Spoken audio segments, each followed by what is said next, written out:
et mes avertissements? Nous leur avons envoyé un vent violent. Ce vent, appelé Sarsar, était extrêmement froid, très puissant et produisait un bruit effrayant. Le peuple d'Édé défia ce vent, pensant pouvoir lui résister. Ils plantèrent leurs pieds dans le sable, mais le vent était bien plus fort qu'ils ne l'avaient imaginé, les soulevant dans les airs au point qu'ils pouvaient voir les sommets de leur maison de loin, et même ceux qui étaient dans leur maison furent emportés.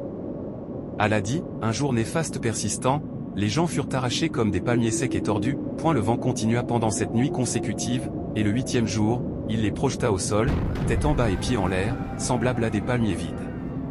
Même ceux qui s'étaient cachés moururent de froid. Ensuite, Allah envoya le sable qui engloutit entièrement leur ville, et elle demeure enfouie jusqu'à aujourd'hui. On dit que cette ville contenait tellement d'or que même si tout l'or du monde était rassemblé, cela serait moins que ce qu'il y avait dans cette cité.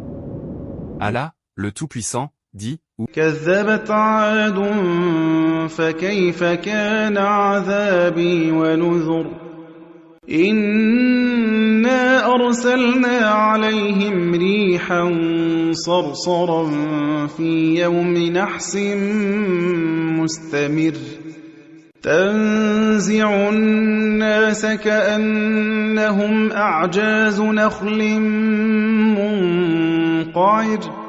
Houd, paix soit sur lui, resta à la Mecque avec les croyants qui avaient cru en son appel, protégés par Allah.